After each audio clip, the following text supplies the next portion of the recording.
우리 인사 나누십시다. 한 해 동안 참 수고하셨습니다. 옆 사람과 인사하십니다.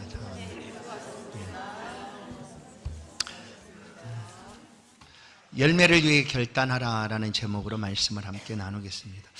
올 한 해 참 수고 많으셨습니다. 주 안에서 하나님을 52주 동안 쉬지 않고 예배한 우리 모든 성도들의 삶에 하나님께서 더 큰 은혜와 축복으로 이 시간에 함께 하실 줄로 믿습니다. 우리가 쉽지 않은 일이죠. 어떤 것을 끊임없이 계속 반복한다는 것 참 쉬운 일은 아닙니다. 우리가 1년 52주를 하나님 앞에 예배로 섬기고 하나님을 배웠고 하나님과 함께 한다는 건 역시 마찬가지입니다. 우리 모든 사람들에겐 동일한 시간이 주어집니다. 하루 24시간. 이 하루라는 24시간의 시간들이 계속해서 우리가 살아가는 날 동안 반복됩니다. 그러나 이 하루가 365일이 되면 1년이다 우리가 칭합니다. 변함이 없이 똑같은 시간이지만 1년이라 말을 하죠. 그래서 올해 2023년 오늘 마지막 시간이 지나면 내일 똑같은 시간이 다가올지라도 365일이 지난 이때 우리는 2024년이다 이렇게 부르게 됩니다. 해가 달라지면서 달라지는 것들이 몇 가지가 있습니다. 연도의 표기가 달라질 수 있죠. 그리고 우리의 나이를 한 살씩 더할 수가 있습니다. 어디 그뿐이겠습니까? 우리의 몸의 모습도 달라집니다. 어린 친구들은 더 성숙한 모습으로, 나이 든 사람들은 우리의 몸의 모습이 좀 더 성숙한 모습으로 익어가듯 그렇게 달라지게 될 것입니다. 오늘 우리에게 주신 모든 시간들을 우리가 어떻게 살아가는가, 2023년 오늘 이 시간 마지막 날이면서 동시에 마지막 주일이기도 합니다. 잠시 뒤면 2024년을 우리가 맞이하게 될 것입니다. 이 한 해를 잠깐 이 시간 다시 한번 우리의 삶을 돌아보고 결산하고 결단하지 아니하면 올해와 동일한 모습으로 우리는 새로운 새해를 또 만나게 될 것입니다. 그래서 오늘 이 시간 하나님의 말씀을 함께 살펴보면서 결단하라, 열매를 위하여 결단하라 하는 그런 복된 시간이 될 수 있기를 간절히 소원합니다. 오늘 말씀 속에 어떤 사람이 비유입니다. 어떤 사람이 포도원을 만들고 그 포도원에 무화과 나무를 심었습니다. 이스라엘의 포도원은 포도목만 심는 것이 아니라 그 포도원 구석구석에 또 무화과 나무도 심어 놓습니다. 그래서 이 주인이 포도원을 만들고 무화과 나무를 심었습니다. 그리고 이제 무화과 나무가 자라서 열매가 맺힐 때쯤, 그 기간이 5년이든지 더 많은 시간이 지났든지 이제 무화과 나무가 이때쯤 열리겠다 할 그때에 무화과 나무 열매를 위하여 찾아갑니다. 얻고 싶어서, 열매를 먹고 싶든지 얻고 싶어서 찾아갔는데, 그랬더니 열매가 있을 것이라고 여겼는데 열매가 아직 없다고 얘기를 합니다. 아니, 직접 눈으로 봐도 열매가 없습니다. 그렇게 3년을 계속 갑니다. 3년째가 되는 해에도 이제는 열매가 있겠지라고 기대하고 갔는데 열매가 없습니다. 그래서 오늘 본문을 보시면 이 주인이 진심 화가 났습니다. 그냥 정말로 이럴 수가 있는가 하는 그런 마음을 오늘 본문에서 토로합니다.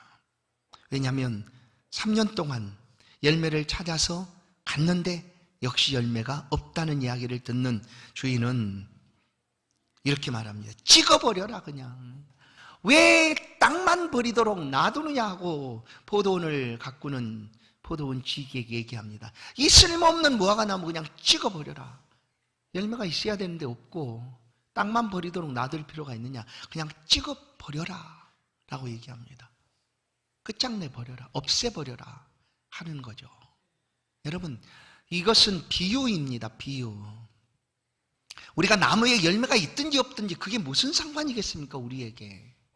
그러니까 이거 비유이기 때문에 열매가 없는 나무를 찍어버리듯 이 비유를 통하여 이제 하나님과 우리 관계 속에서, 또한 하나님과 예수 그리스도 관계 속에서 얼마만큼 주께서 열매를 얻기 위하여 애를 쓰고 있는 모습, 또한 하나님과 우리 관계 속에서 우리에게도 열매가 없다면 하나님께서 이토록 우리를 향하여 진노하시지 않겠는가 하는 비유의 말씀으로 우리가 이 말씀을 듣게 됩니다. 하나님께서 우리를 바라보시고 찍어버리라, 없애버리라 할 그때에 포도원지기 주님께서 아닙니다. 금년만 좀 봐주십시오.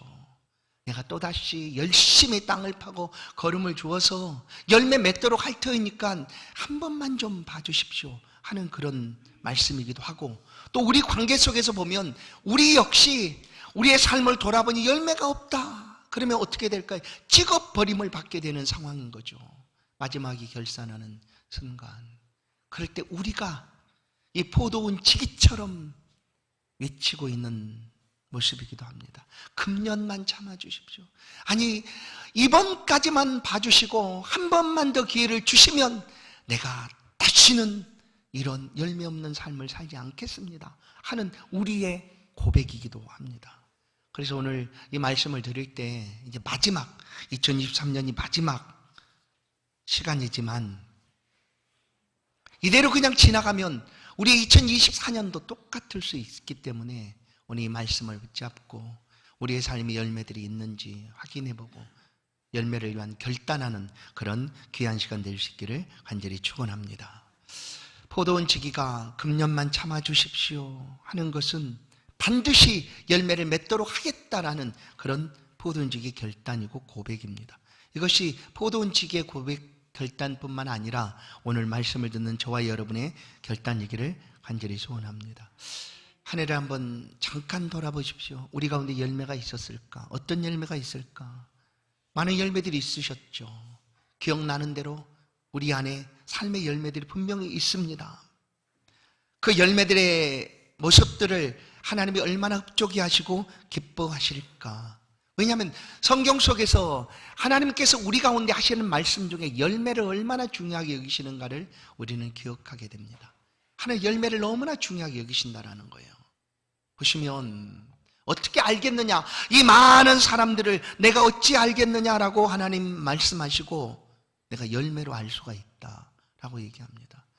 우리가 예수를 믿는다는 것은 우리가 여기에 예수라고 믿는 순간 성령으로 이렇게 인을 딱 쳐줘서 보일 수 있는 게 아니지 않습니까? 그냥 우리가 입을 열지 않으면 예수를 믿는지 안 믿는지 알 수가 없어요.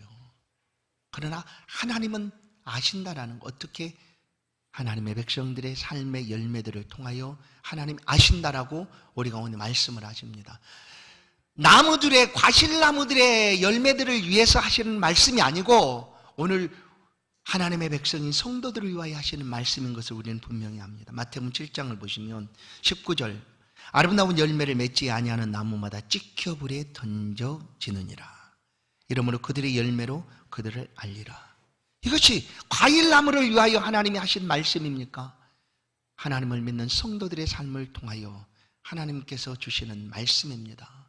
내가 너를 어찌 알겠느냐? 나더러 주여 주여 하는 자마다 다 천국에 들어갈 것이 아니요 내 아버지의 뜻대로 행하는 자라야 할지니라. 하나님은 열매를 우리 가운데 기대하십니다. 열매. 어떤 열매인지는 알 수 없어도, 당장 알 수 없어도 하나님 우리의 삶에 어떤 열매가 있는가를 보신다라는 거예요. 그래서 열매로 알겠다라고 열매를 굉장히 중요하게 여기신다. 예수님도 이 열매를 굉장히 중요하게 여기셨다라는 것을 우리가 알 수가 있습니다. 어느 날 제자들과 함께 예루살렘으로 올라가십니다. 가시는 길에 예수님이 참 시장하셨다라고 성경 기록합니다. 그래서 잎이 무성한 무화과나무를 바라봅니다. 길을 가다가 이 잎이 무성한 무화과나무를 보고 예수님이 열매가 있을 거라고 여기고 무화과나무 잎사귀를 헤치고 열매를 찾았으나 없습니다. 그러면 열매가 없으면 그냥 누가 먹었나 보다 하시면 되시겠다라고 누군가 생각하지 않겠어요, 여러분? 아, 그래도 예수님이신데 왜 예수님께서 열매, 먹고 싶은 열매가 없다고 저렇게 무화과 나무를 하실까? 이런 생각이 들지 않겠어요? 오늘 보시면 마태복음 21장 19절을 보시면 길가에 한 무화과 나무를 보시고 그리로 가사 잎사귀밖에 아무것도 찾지 못하시고 나무에게 이르시되 이제부터 영원토록 내가 열매를 맺지 못하리라. 아, 열매가 없다고 예수님 그 나무를 저주하셨어요. 영원토록 열매를 맺지 못하리라 했더니 나중에 보니까 그 나무가 말라 죽었더라라는 거예요. 예수님 열매 없는 나무, 무화과 나무를 하시는 말씀이 아니다라는 거예요. 예수님이 우리의 삶에 열매가 있어야 된다는 걸 아십니다. 하나님도 우리의 삶에 열매가 있는 것을 기대하시고 살펴보실 뿐만 아니라 예수님도 하나님을 섬기는 우리의 삶에 열매가 있어야 될 것을 아시고 찾으시고 있다라는 거죠. 열매를 찾고 계시는 예수님. 오늘 지금 이 시간 주인이 3년 동안 찾아와서 열매를 구하듯 오늘 이 시간 하나님께서 그래 이제 내가 너 열매가 어떤지 한번 살펴보자 하고 우리에게 다가오셔서 물으신다면 우리는 어떤 열매를 주님 앞에 드릴 수가 있을까? 우리가 신앙생활하면서 교회 안에서 맺어가는 열매들이 참 많습니다. 여러분들이 그렇게 행하고 있죠.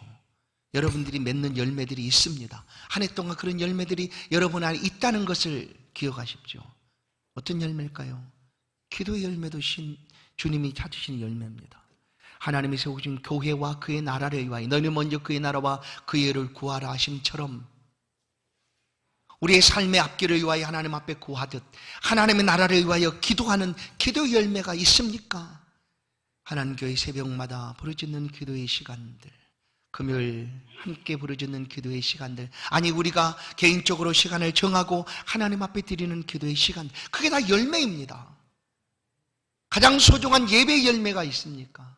52주 빠지지 않고 하나님을 예배하고 있는 그 예배의 열매들, 그것도 열매입니다. 어디 그뿐이겠습니까? 섬김과 봉사와 수고와 헌신과 또한 헌물의 모든 열매들도 우리 가운데 있습니다. 복음의 열매도 있습니다. 열심히 예수를 전하는 복음의 열매, 누가 알아도 전도제를 가지고 전하고 있는 전도의 열매들, 그 모든 것들이 열매죠. 이런 열매가 우리 가운데 있는가를 보자라는 거죠. 언제? 지금 이 해가 지나가기 전에. 그래야지만 새로운 새해에 주님이 오셔서 열매를 찾으실 때 열매를 내어놓을 것 아니겠습니까? 그래서 지금 우리 안에 열매가 있는가? 어떤 열매가 있습니까? 이 열매들이 우리 안에 풍성하게 맺혀져 가기 위하여 이 시간 우리는 결단해야 합니다. 주님께서 원하시는 열매들을 주 앞에 우리가 드릴 수 있기 위하여 결단하고 결산해야 합니다. 우리가 살아가면서 예수 믿는 성도의 삶을 살아갑니다. 그러면 그 성도의 삶은 그냥 열매가 있습니다. 사실 성도로 살아가는 그 자체가 열매인 거죠. 왜냐하면 하나님은 왜 너 나를 위하여 행한 열매가 없느냐라고 물으시겠지만, 그러나 이미 우리는 예수 그리스도를 믿음으로 하나님을 향하여 믿음의 삶을 살아가고 있는 거죠. 그리고 그 삶은 하나님이 보실 때 열매의 삶으로 나타나 있습니다. 세상 모든 사람들이 오늘날 어떻게 살아갑니까? 누군가는 자기를 위하여 속인다라고 말하고, 그래서 이 세상은 속고 속이는 세상입니다. 마지막 때를 살아가는 지금 더 힘들고 어려운 세대다라고 우리는 말합니다. 그리고 올해 더 많이 들었던 이런 단어들이 있지 않습니까? 각자 도생, 알아서 살아가, 알아서 스스로 살아가는 시대입니다. 각자 알아서, 그냥 내가 알아서 살아가야 되는 시대예요. 속을 수도 있고 속임 받을 수도 있고 또한 어려움도 겪고도, 그래도 그렇게 삶을 살아가고 있는 이때 성도로 살아가고 있는 우리에게 있어서는 하나님이 그래도 이 세상을 본받지 않고 살아가는 우리의 삶의 열매들이 있다라는 거예요. 기대하시는 열매. 성도로 살아가는 성도들의 삶의 열매들이 이렇게 맺혀져 갑니다. 전에는 아무런 열매가 없었어요. 어두움이더니, 오늘 예배수는 말합니다. 5장 8절, 너희가 전에는 어두움이더니 이제는 주 안에서 빛이라. 빛의 열매들처럼 행하라. 빛의 열매는 모든 착함과 의로움과 진실함에 있느니라. 아멘. 아니, 이 시대 속에서 우리가 이렇게 살아가고 있다는 거예요. 모든 착함, 의로움, 진실함에 있다. 이게 바로 성도가 살아가고 있는 삶의 열매들이다. 이것이 바로 빛의 열매다라고 말해줍니다. 전에는 우리에게는 이런 열매가 전혀 없었습니다. 예수 그리스도 안에서 빛으로 보여지고 예수를 믿는 믿음의 삶을 살아가는 그 모습들이 이렇게 세상 속에 열매로 맺혀져 가게 되고 있는 거예요. 모든 착함으로, 모든 의로움으로, 모든 진실함으로. 오늘 그럼에도 불구하고 우리가 우리를 돌아볼 때 내게는 이런 열매가 없는 것 같아요 할 그때에 오늘 포도원 과운지기처럼 금년에만 참아주소서. 내가 땅을 두루 파고 거름을 줄 테니까 그때는 다음에는 달라질 것이니까 올해만 좀 참아주십시오라고 외치고 있는 모습이 오늘 우리의 삶을 돌아볼 때 우리의 외침이 되지 않겠는가 하는 것입니다. 우리가 떳떳하게 주님 앞에 나는 이런 열매가 있어요 라고 내놓을 수 있는 것들이 많이 있으면 너무나 감사하겠죠. 그러나 아직 없다면 그래도 우리에게는 시간이 귀하고 또 하나님께서 함께 하심으로 넉넉하게 우리의 삶에 열매들이 맺혀져 가는 삶을 살아가도록 하나님이 도우시고 계신다라는 이 시간, 이 말씀을 들으시고 우리의 삶의 열매들이 더 풍성해질 수 있기를 간절히 축원합니다. 오늘 본문을 중심으로 우리가 어떻게 열매를 잘 맺게 될 수 있을까 몇 가지만 살펴보겠습니다. 첫 번째는 잘라버릴 것 끊어내라 라는 것입니다. 잘라버릴 것 끊어내라. 쓸모없는 것 끊어내라. 농부의 첫 번째 열매 맺기 위한 그 수고로움은 뭐냐면 봄이 되면 전지해 주는 거 있지 않습니까? 필요 없는 가지들을 잘라내는 일부터 시작합니다. 그렇게 열매를 맺기 위하여 나무들을 준비합니다. 잘라내야지만, 그래야지만 영양분이 빼앗기지 않고 그 나무에서 좋은 열매를 맺을 수 있기 때문입니다. 오늘 주인은 와서 쓸데없이 땅만 버리고 있는 이 나무를 찍어버리라 라고 얘기합니다. 열매가 없다면 찍어버리라 라는 거죠. 오늘 우리의 삶에 열매 아닌 잘못된 것들, 열매를 방해하고 열매를 맺지 못하도록 하는 그런 쓸데없는 것들을 끊어내버리면 열매가 맺혀지게 될 줄로 믿습니다. 좋은 열매가 맺혀지는 거예요. 오늘 끊어내야 될 것들을 말씀합니다. 요한복음 15장 2절, 물은 내게 붙어있는 열매를 맺지 아니하는 가지는 아버지께서 그것을 제거해 버리시고 무릇 열매를 맺는 가지는 더 열매를 맺게 하려 하여 그것을 깨끗하게 하시느니라. 하나님 열매를 위하여 지금 이렇게 하시고 계십니다. 열매 맺지 못하는 것들은 제거해 버리시고 깨끗하게 하신다. 그렇습니다. 우리는 이미 그리스도 예수 안에서 깨끗해진 사람들입니다. 그래서 사실은 요한복음 15장 그대로를 보면 우리는 그냥 하나님 앞에 있으면 열매가 저절로 맺는 거예요. 저절로 맺습니다. 그걸 의심할 필요 없다라는 거예요. 내가 정말 예수 믿는 사람으로 살아가고 있다, 성도로 삶을 살아가고 있다 하면 하나님이 그토록 원하시고 예수님도 기대하신 열매가 우리 안에 있다라는 것을 의심하지 말라는 거예요. 그래도 돌아보고 우리가 할 수 있는 것들이 무엇인가? 끊어낼 것은 끊어내자라는 것이죠. 여러분, 하나님께서도 나무의 가지를 제하시듯 우리에게도 쓸모없는 것들을 제할 필요가 있습니다.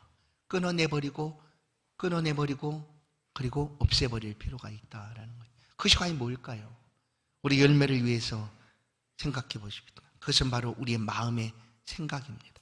예수님께 마태복음 9장을 보면 중풍병자를 예수님이 고치셨습니다. 그때 많은 서기관과 바리새인들이 그들의 마음에 속으로 악한 생각을 합니다. 아니 저가 누군데 하나님을 모독하며 저런 일을 행하는가 하고 악한 생각을 품었다는 것을 예수님이 아시고 말합니다.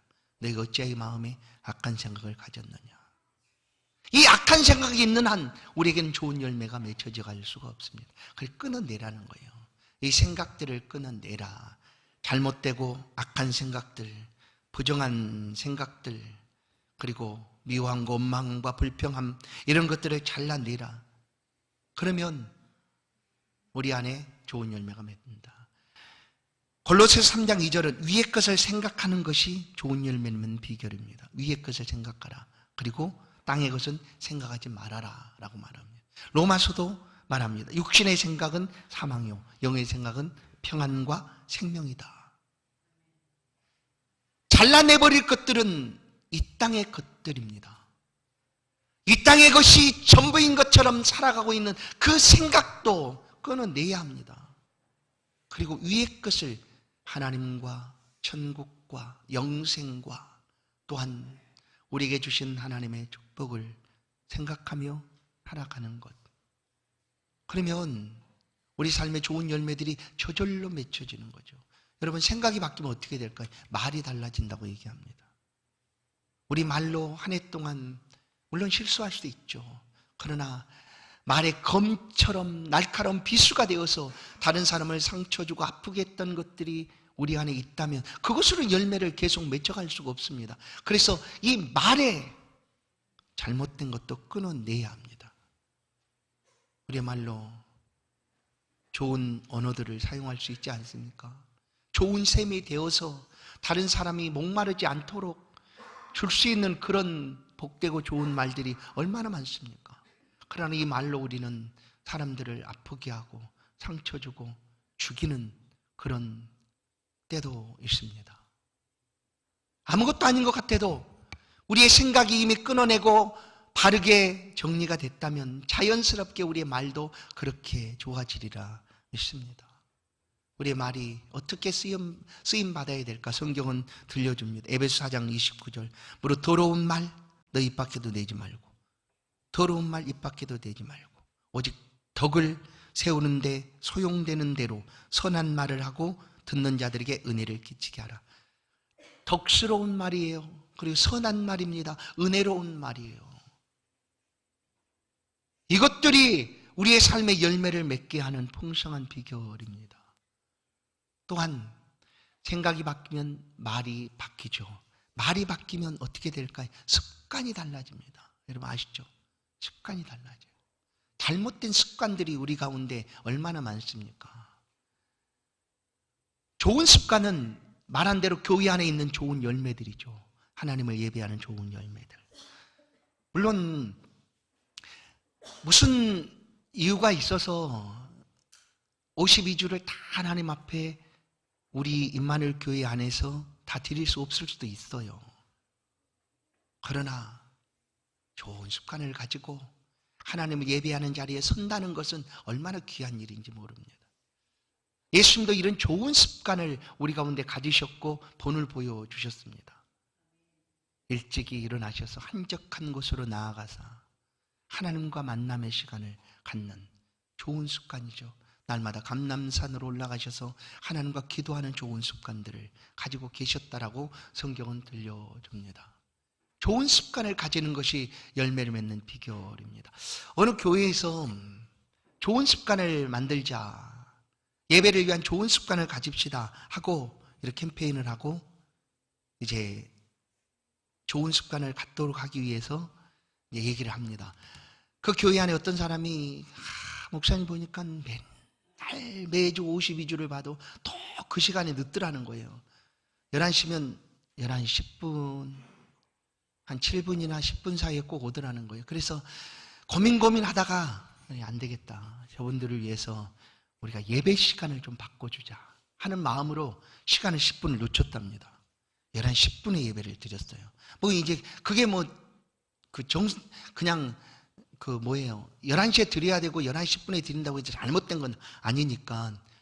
왜냐하면 예배 드리러 오는 그분들을 위해서 정말 예배를 온전히 하나님 앞에 좀 드릴 수 있도록 시간을 좀 우리가 늦춰보자 하고 목사님이 시간을 10분 늦췄습니다.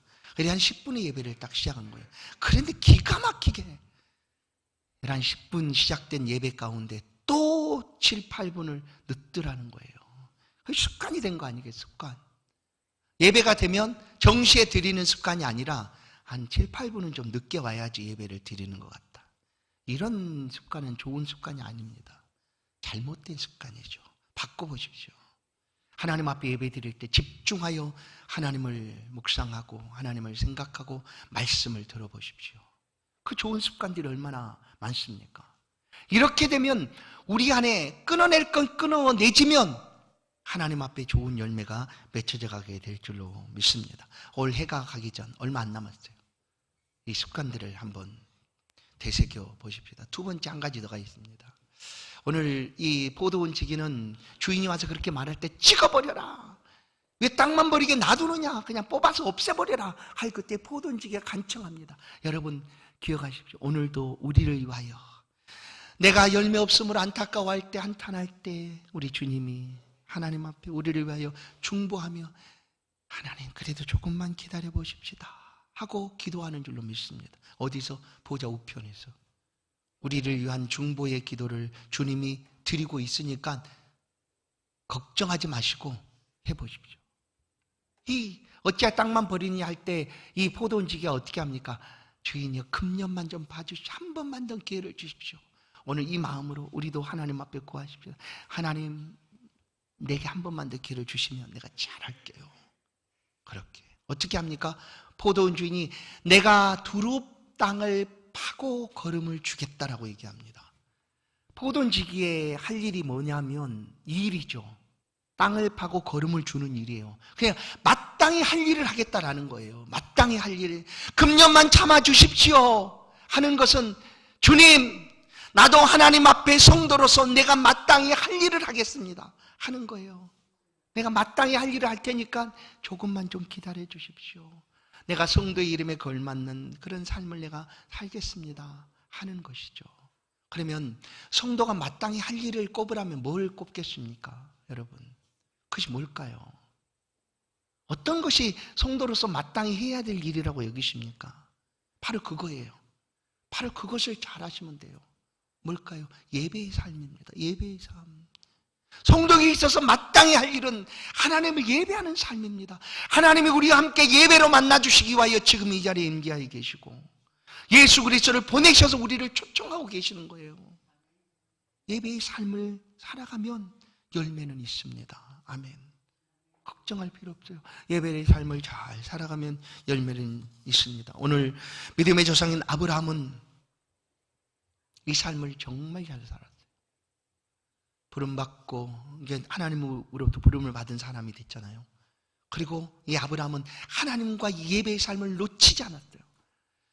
그 시대의 장막을 이사를 가거나 옮겨야 되는 상황이 있을 때마다 이 아브라함은 하나님 앞에 예배를 위하여 제단을 쌓았다라는 것을 알 수가 있습니다. 창세기 13장 18절. 이 아브라함이 장막을 옮겨 헤브론에 있는 마므레 상수리 수풀에 이르러 거주하며 거기서 여호와를 위하여 제단을 쌓았더라. 아브라함이 믿음의 조상인 것은요 이런 삶을 살았기 때문입니다. 하나님을 위하여 예배의 삶을 살았어요. 그러나 그렇게 할 수 없는 상황이 도래할 수 있어요. 누군가에게는. 그가 바로 다니엘이라는 사람에게 찾아왔어요. 오늘 갑자기 바벨론이 쳐들어와서 자신을 포로로 탁 잡아간 거예요. 알지 못하는 나라로 끌려갔습니다. 그러나 그곳에서도 여전히 다니엘은 예배하는 삶을 살고자 결심합니다. 마음을 중심에 나는 예배하는 사람이야 하고 갔습니다. 그래서 그는 왕이 내리는 산의 진미도 다 포기하고 나는 하나님을 섬기겠습니다 하게 됩니다. 죽을 위기 속에서도 당당하게 나는 하나님을 섬기는 사람입니다. 하나님을 예배하겠습니다. 사자굴에 들어갈지라도 나는 그렇게 하겠습니다 하고 멈추지 않은 사람이 바로 다니엘 아닙니까? 그래 다니엘은 사자굴 속에서 건짐을 받았고 그리고 그의 삶을 통하여 하루에 3번씩 예루살렘을 향하여 기도하는 창문을 열어놓고 기도했더라 하는 그 다니엘, 하나님께서 그를 크게 쓰시지 않았습니까? 나라가 바뀌고 왕이 바뀌어도 다니엘은 그 나라의 총리로 그렇게 쓰임을 받게 됩니다. 성도 여러분, 우리 환경이 달라질 수 있어요. 예배를 정말 드릴 수 없는 상황이 될 수도 있어요. 그래도 예배하는 삶을 살아가십시오. 그러면 예배하는 자가 승리자가 될 줄로 믿습니다. 하나님을 예배하는 자가 승리하는 거예요. 예배하는 사람이 승리하는 것입니다. 그리고 이 예배한다는 것을 가장 잘 보여주는 것이 뭐냐면 말씀에 순종하는 삶입니다. 내가 예배하는 삶을 살고 있다는 것을 잘 보여줄 수 있는 것이 뭐냐면 말씀대로 순종하는 삶이에요. 이제 믿음의 조상 아브라함을 보십니다. 아브라함은 그 말씀에 순종하기 위하여 예배의 삶을 살기 위하여 어떻게 합니까? 본토 친척 아비 집을 떠납니다. 그냥 갈 바도 알지 못하고 그냥 떠나버려요. 그러다가 떠나왔고요. 그에게 자식이 없어서 하나님이 그에게 자식을 주기 전 그가 자식을 얻습니다. 여종을 통한 이스마엘을 얻죠. 그냥 여종을 통해서 얻었지만 그래도 이스마엘도 아브라함 자식이 아닙니까? 근데 하나님 그를 떠나보내라고 얘기합니다. 보내라 라고 하나님이 말씀합니다. 그러자 그 아들 이스마엘과 하갈을 떠나보냅니다. 물론 아브라함이 그 사라의 자녀가 아니었으면 그렇게 하겠지. 그런데 여러분 한번 생각해 보죠. 그의 몸에서 난 자녀 아니겠습니까? 그 쉽지 않은 거죠. 그러나 하나님 말씀에 순종합니다. 더 아브라함에게 다가오는 하나님 말씀은 너 100살에 낳은 아들 이삭을 나한테 바쳐라라고 얘기합니다. 모리아산에 가서 그를 번제로 바쳐라. 그것도 100살에 준 아들인데 아브라함은 순종합니다. 왜냐? 왜 순종할까요? 하나님이 말씀하셨으니까 순종하는 거예요. 그것이 하나님의 말씀이니까 순종하는 거예요. 하나님의 말씀이니까. 내가 잘 이해할 수 없어요. 내가 잘 깨닫지 못해요. 내가 알지 못하겠어요. 그래도 하나님 말씀이니까 아브라함 순종합니다. 그렇게 아브라함은 예배의 삶을 살았고 마침내 믿음의 조상이 우리 가운데 되어 보여지고 있는 것이죠. 성도 여러분, 그러면 우리가 예배의 삶을 산다는 것이 무엇일까? 오늘 우리가 이렇게 예배를 드리고 하나님 앞에 살아가고 있지 않습니까? 우리 예배가 오늘 이 자리에 드린 예배로 끝나는 것이라고 하면, 그렇게 여긴다고 하면 우리 예배의 삶을 사는 것이 아닙니다. 예배의 삶은 어디서든지 하나님과 함께 더불어 살아가는 삶입니다. 오늘 이 시간을 떠나서도 우리가 가정 속에, 직장 속에, 또 사회 속에 살아가는 그 순간에도 하나님과 함께 살아가는 삶이 예배의 삶입니다. 그래서 어디서든지 우리는 예배 드리는 사람인 거예요. 그렇게 살아가면 우리가 성도로서 마땅히 할 일을 하고 있는 거예요. 그렇게 우리의 삶에는 열매가 맺혀지는 것입니다. 요한복음 15장 너희는 내 안에 있으라. 내 안에 있으면 열매는 저절로 맺게 된다 라고 주님이 말씀하시듯 오늘 성도로서 우리가 마땅히 하나님을 예배하고 섬겨가는 일 누가 못하겠습니까? 누가 이렇게 안 살아가겠습니까? 그런데 한번 돌아보자는 거예요. 과연 우리가 전심으로 하나님을 예배하며 살아가고 있는가? 이 삶을 우리가 결단하지 못하면 새롭게 바뀌는 연도가 바뀌는 2024년 그때도 똑같이 우리의 삶에 열매가 없음을 한탄할 수밖에 없을 거예요. 그러나 지금 열매를 위하여 결단하십시오. 우리의 마음의 생각을 바꾸고 말을 바꾸고 습관을 바꾸고 하나님을 예배하는 하나님의 백성으로 내가 말씀에 순종하여 살아가겠다 한번 다짐해 보십시다. 그러면 새롭게 다가오는 새해는 분명히 달라질 줄로 믿습니다. 우리 안에 좋은 열매들로 풍성하게 될 줄로 믿습니다. 마태복음 3장 10절을 보면 세례 요한에게 찾아온 사람들에게 세례 요한이 이렇게 말합니다. 이 말씀 역시 하나님과 그리스도 예수께서 하신 말씀과 똑같습니다. 마태복음 3장 10절을 보시면 이미 도끼가 나무 뿌리에 놓였으니 좋은 열매를 맺지 아니하는 나무마다 찍혀 불에 던져지리라. 여러분, 이 말씀을 무서운 진노로 들으면 안 됩니다. 정말 열매가 없으면 이렇게 하시겠다는 것이에요. 그러나 말씀드린 대로 성도들에겐 열매가 없을 수가 없다니까요. 그냥 하나님을 예배하는 삶을 충실하게 살아가면, 어디서든지 하나님과 동행하며 살아가면 우리의 삶에는 열매가 분명하게 맺혀지게 될 줄로 믿습니다. 내년 이제 며칠 뒤면 내년이죠. 2024년 우리 마늘교회 표어는 평안하고 기쁨이 가득한 행복한 교회입니다. 열매가 있을 때 우리의 삶에 이런 은혜가 임하게 될 줄로 믿습니다. 마지막 시간 하나님 앞에 다시 한번 우리의 삶을 돌아보고 열매가 풍성한 삶을 살아가는 저와 여러분의 생애가 될 수 있기를 주의 이름으로 간절히 축원합니다. 하나님 감사합니다. 좋으신 하나님, 우리에게 다가오셔서 너는 내 것이라 하시고 우리에게 필요한 것들을 더하여 주시며 오늘도 하나님을 믿는 성도의 삶을 살아갈 수 있도록 이 마지막 시간까지 예배하는 자의 삶을 살 수 있도록 붙들어 주시니 감사합니다. 하나님, 새로운 새해에도 동일하게 하나님 기대하시는 좋은 열매들이 풍성한 그런 삶을 살아갈 수 있도록 지금 이 시간 돌아보고 기도하오니 주님, 우리 안에 좋은 열매들을 허락해 주옵소서. 이 한 번만 더 기회를 우리 가운데 주셔서 하나님 기대하시는 그런 열매들로 가득할 수 있도록 우리의 삶을 바꿔 주옵소서. 기도하는 모든 백성들에게 은총으로 함께하여 주시고 찾아오셔서 함께 동행하여 주셔서 새로운 시간 열매로 풍성한 그런 은혜를 누릴 수 있도록 인도하여 주옵소서. 예수 그리스도의 이름으로 기도하옵나이다. 아멘. 찬송 482장입니다. 귀한 예물을 하나님 앞에 봉헌드립니다.